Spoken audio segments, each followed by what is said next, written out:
and abandoning endless tabs, I brought up the page of a horse race. The passing London Underground train shook the building as I leaned into the photograph. Long-maned ponies streaming over green steppes, space poured wide and free. In Mongolia. The open-voweled sounds of the word matched the freedom the country conjured in my mind. I couldn't place Mongolia in history, nor could I place it on the map. The magnolia tree outside the window had passed full bloom. Its pink petals were turning brown on the pavement. For a while, my head merged these two words. Mongolia, magnolia. Mongolia, magnolia. I had spotted the Mongol Derby online many years before, but the entry fee was exorbitant, around $6,000 at the time, and I knew I'd never afford it, at least not until I was towing some dull job along in my 30s. Sadly, the price was now even higher. 30 riders were already signed on, and the entry deadline for the August race had passed. I moved the mouse to quit the page, blinking back to the ponies for a pause. Here was a truly peculiar invention. A 1,000-kilometre race on 25 wild ponies. A new steed for every 40-kilometre stage to ensure the endurance fell on the humans, not the horses. A Pony Express-style format that mimicked Genghis Khan's postal system, but seemed from afar more like a perfect hodgepodge of snakes and ladders and the Tour de France on unknown bicycles. A competition they deemed the world's longest and toughest horse race. I moved the mouse back into the page and worked out there were 7 weeks until the start gun. The entry portal seemed to still be open, despite the deadline having passed. Mustn't squish the mole that lives in my heart. Apply. Click. 2.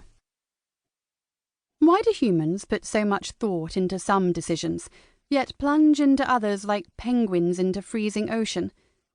Are we met with a sudden urge to avoid the direct path to middle age and subsequent visions of growing old in a lonely world of cats?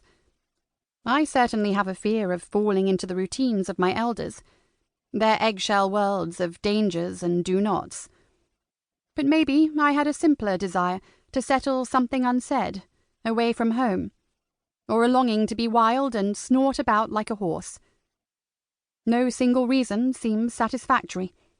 I want to hand myself over to something, but I can't tell what creates that need to leap, nor what decides its timing. In fact, maybe this was me at age 18, a bundle of urges, a series of plunges. I was loud and quick.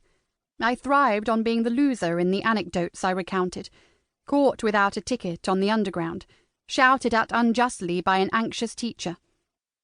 I bent the world this way and that, schlepping barefoot through London to school in my pyjamas, where I threw pens in class and blurted my frankest thoughts.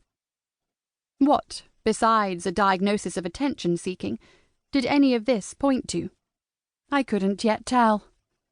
If the fashion in which I applied to and signed on for the Mongol Derby was characteristically thoughtless, the event itself would, perversely, leave me deep in thought. Grasses and a blue-domed sky, bodies and wind and rain and pain, wide open prairies and 25 ponies saying, "Who are you?" and "Who are we?" By the time I took the return planes to London, words were tumbling out of me. In the writing I could mull the matter over, as a cow ruminates her grass. We had been given 10 days to ride 25 semi-wild ponies a long way around Mongolia. Why the need to go all that way and do such a thing? I am telling a story about myself. There's a British disease called modesty, which nearly stops me from sharing what I've written.